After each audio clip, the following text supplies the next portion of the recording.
La semana pasada, el Centro Judicial de Mediación, conocido por las siglas CEJUME, cumplió 15 años ya, una década y media de espacio que busca resolver de manera alternativa los conflictos, muchas veces como una instancia previa y eventualmente para tratar de evitar inclusive llegar a instancias que judicialicen conflictos que puedan llegar a resolverse mediante el diálogo, mediante los acuerdos.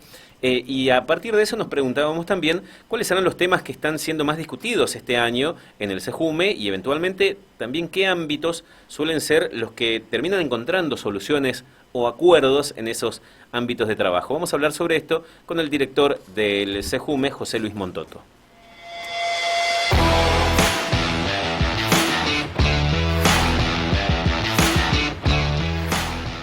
José Luis, ¿cómo estás? Buen día, gracias por atendernos. Buenos días, no, al contrario, es un placer estar en Radio A. Gracias por este tiempo y bueno, por la posibilidad de conocer cómo viene trabajando el centro y también en este marco aniversario. Me imagino que también se habrá realizado algún balance de lo que han sido estos 15 años de trabajo.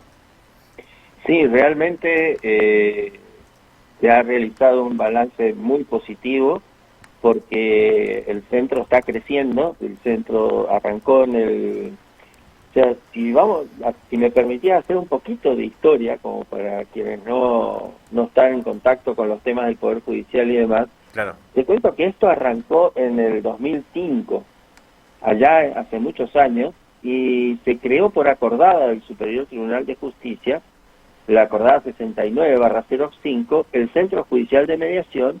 Se creó con la asistencia de gente del Colegio de Abogados, con la colaboración de gente de la Asociación Misionera de Mediación, y cuando se crea la norma, como te decía, el 69/05, pero después no se pone en funcionamiento. Y queda, en ese sentido, muy como a la espera de su puesta en funcionamiento, y como el Superior Tribunal de Justicia pertenece a una organización, a una ONG que es muy importante, que se llama Junta Federal de Cortes y Superiores Tribunales de Justicia de las Provincias Argentinas y Ciudad Autónoma de Buenos Aires, nombre largo, pero realmente es una organización que está integrada por todas las Cortes y Superiores Tribunales del país, que tiene realmente un dibujo federal y no está representada, ponerle con temas de lo nacional, sino es bien federal. Entonces todas las necesidades se centran ahí. Y esta Junta tiene varias comisiones. Una de las comisiones es la de mediación. Y nosotros participamos, todos los responsables vamos y participamos. Y ahí vemos le tomamos el pulso a todo lo que está pasando en el país. Nosotros no teníamos creado el centro, o sea, teníamos creado, pero no teníamos en funcionamiento. Eso nos permitió que durante los años que van, desde el 2005 al 2009, se tomara como referencia de cuál era el mejor perfil para la provincia, dadas las características especiales que tiene Misiones. Características especiales: tener un territorio del tamaño de Bélgica, una población de aproximadamente 1,5 millones de habitantes, una densidad de población centrada de la mitad para abajo de la provincia, pero con mucha población agraria, y una provincia que tiene casi el 90% de su frontera con otros países. Esas características hicieron que nosotros, en vez de orientarnos a un perfil tipo Buenos Aires, tipo Córdoba, de mediadores privados, pensáramos que lo importante era tener un poder judicial fuerte que diera respuesta y que estuviera a cargo de la cuestión. Eso es lo que animó a que se dictara la acordada, una acordada modificatoria de la anterior, y que después esa acordada de base, la 60/09, pasara a integrarse, gracias a la diputada Martínez y a la diputada Prates, que era la presidente de la Comisión de Legislación y Justicia, se convirtieran en la ley 4820, que después fue la ley 12 número 19 del digesto. José Luis, Eso ocurre en el 2009. Con la presidencia del doctor Roberto Rubén Uset, que también es mediador comunitario. Entonces, él ahí, con el apoyo de los ministros de la Corte, del Superior Tribunal de Justicia, pone en funcionamiento el Centro Judicial de Mediación. Y ahí arrancamos con voluntariedad pura. ¿Qué significa? Nosotros teníamos que ir a los juzgados para convencerlos de que derivaran casos. Eso que ocurrió, que nosotros tengamos 100 casos entre fines del 2009 y 2010. Bueno, eso te podría decir que a fines del 2009 y principios del 2010, 100 casos. Hoy tenemos ingresados al día de la fecha, porque tenemos, gracias a Dios, y al trabajo de un equipo muy laborioso de estadística, la cantidad de solicitudes ingresadas a la fecha es 3.148 casos. Doctor, el tema de la voluntariedad a la cual usted hace referencia, que por supuesto que sigue vigente, ¿de qué depende? ¿De que el profesional le sugiera a las partes acudir previamente al SEJUME o cuando llegan al juzgado, alguien del juzgado le sugiere a las partes? ¿Cómo funciona eso? Bueno, excelente. Qué buena pregunta. Eso funciona, como bien decís, que el profesional asesora a la parte como que el método de mediación es un método adecuado a su conflicto, un profesional responsable, serio y bien informado, que tiene conocimiento de la teoría del conflicto, y entonces dice, no, mira, nosotros estamos en un juicio, pero esto lo podés resolver a menores costos y con menor esfuerzo de tu parte a través de la mediación. Y entonces, en sede jurisdiccional, o sea, en el juzgado, él solicita al juez venir a mediación. Y entonces el juez obviamente suspende el plazo para no perjudicar a nadie y lo deriva a mediación. Esa es una forma de que llegue al centro. La otra forma de que llegue al centro es con el avenimiento prejudicial obligatorio, que es en temas de familia. Ahí el asesoramiento lo hace previo para ver el mismo asesoramiento, si es el conveniente, pero tienen que pasar por el Centro Judicial de Mediación porque es obligatorio. El Código Procesal Civil y Comercial de Familia y Violencia Familiar en el 2014 se modifica y establece esta etapa previa de intervención y de asesoramiento en materia de mediación. Entonces la gente viene al SEJUME con un formulario muy simple de de 2 carillas, en el que dice, con datos muy simples, firmado por su abogado, siempre porque estamos en el Poder Judicial, entonces tiene que tener asistencia técnica, que desea ir a mediación. A partir de esa presentación, de ese formulario, va a una entrevista que es obligatoria. ¿Por qué? Porque la gente debe tomar conocimiento acabado de lo que están haciendo cuando están rechazando una mediación y de las consecuencias que tiene ese rechazo. ¿Por qué? Porque el procedimiento de mediación es más barato, dentro del Poder Judicial todo el proceso de mediación es gratis, o sea, no hay ninguna tasa ni nada. El Poder Judicial se hace cargo de todos los gastos que significa llevar adelante un proceso de mediación.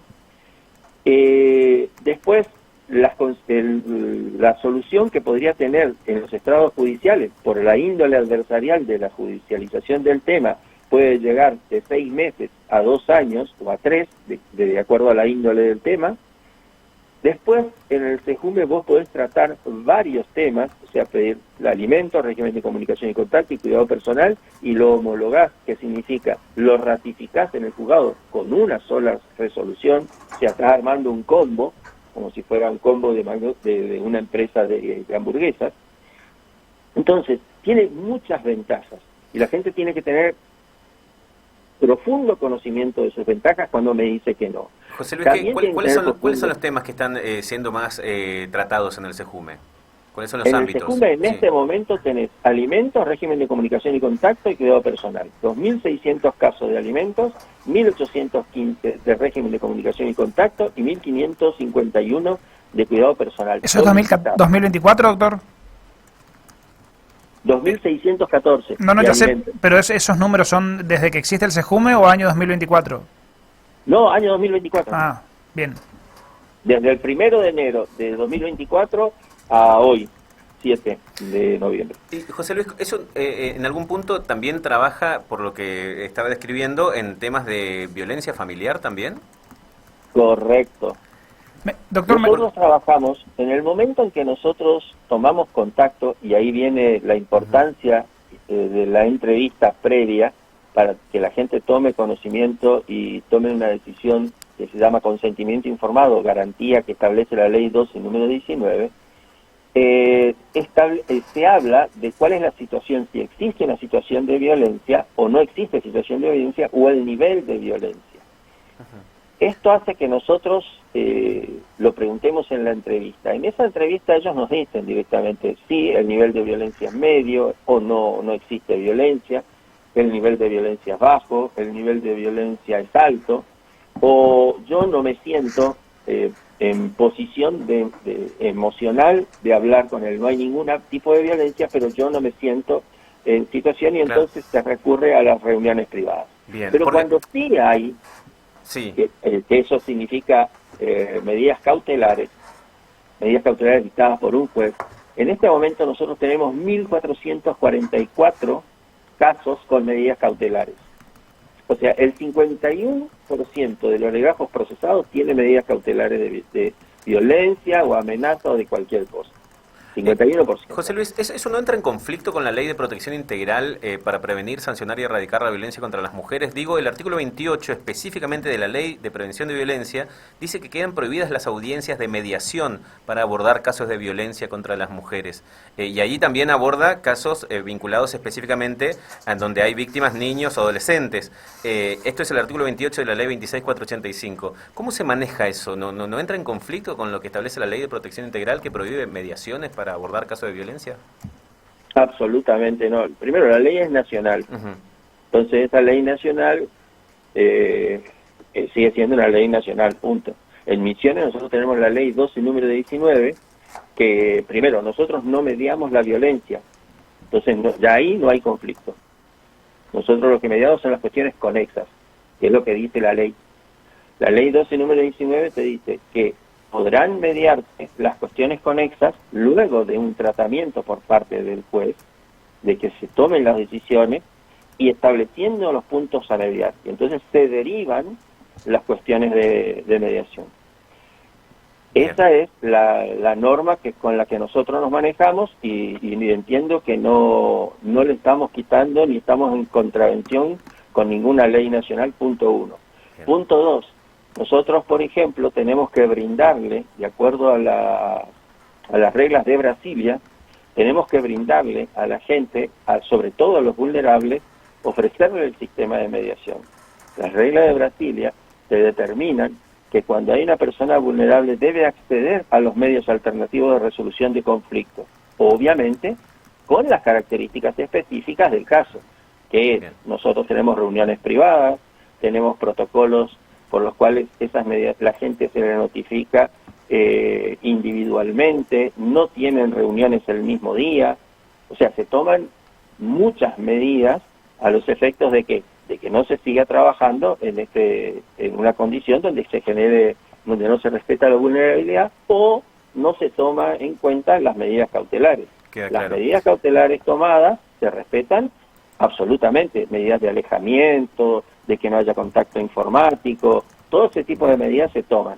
Ahora, lo que no se hace es negarle la posibilidad de que tengan una respuesta eficiente, eficaz, rápida y adecuada a la situación, porque si por ejemplo están tomando una medida cautelar respecto al alejamiento entre los dos, la pareja, el hombre y la mujer no pueden verse, pero no está tomada la medida cautelar, ni está dictada la medida cautelar con respecto a los hijos, le está dando una ultractividad a una medida cautelar que, convengamos, es una medida de alejamiento provisoria, es una medida urgente, que después se abordará en su profundidad la situación pero como medida cautelar está tomada en tiempo y forma. Cuando se toma esa medida cautelar de alejamiento, eso se respeta absolutamente, bajo todo punto de vista. José Luis, una última agradeciéndole el tiempo y bueno, y con estos datos también ver la cuestión territorial, el alcance territorial del SEJUME, cómo está esta distribución de casos a lo largo y ancho de la provincia.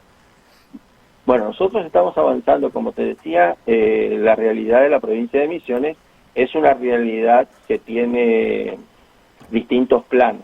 Nosotros estamos trabajando en Alem, con una delegación en Alem y una delegación que se inauguró este año en Apóstol. Y este fin de semana, tenés la primicia, vamos a empezar a trabajar con cuestiones derivadas de Oberá. Entonces, que precisamente son situaciones de violencia. donde atravesó la violencia. Es más, te voy a adelantar un tema. Cuando nosotros detectamos violencia y no se denunció, tenemos un protocolo por el cual nosotros dejamos de ser mediadores y nos convertimos en operadores de violencia. Y nosotros mismos hacemos la denuncia de violencia. Claro. Por eso te puedo decir con tranquilidad que la violencia no se media y que lo que dice la ley nacional, obviamente, está bien, pero que no nos alcanza como una ley nacional abarcó ciertos conceptos generales y bueno, la gente es de carne y hueso y tenemos que ver caso por caso y en el territorio, no en la abstracción de la ley nacional. Queda claro. José Luis, le agradecemos mucho el tiempo y la gentileza de conversar con nosotros, muy amable. No, por favor, ha sido un placer, te agradezco mucho y te quería terminar con un dato. Bien. Que han aumentado los acuerdos con medidas cautelares. En este momento nosotros tenemos acuerdos con medidas cautelares, el 60% de los casos tienen acuerdos respecto al año pasado. Y el año pasado aumentaron los casos de acuerdos con medidas cautelares respecto al año anterior. ¿Esto qué significa? Que un proceso no adversarial trae paz a las familias. O sea, como que hay más voluntad de los particulares en resolver la situación antes que en esperar una disposición judicial final, digamos. Una cuestión de fondo. Sí, señor. Gracias, José Luis, muy amable. Gracias por este tiempo. No, por favor, te agradezco muchísimo y quedo a tu disposición para cualquier otra cosa. Igualmente, hasta la próxima. Hasta la próxima. El doctor José Luis Montoto es el director del Centro Judicial de Mediación de la provincia de Misiones.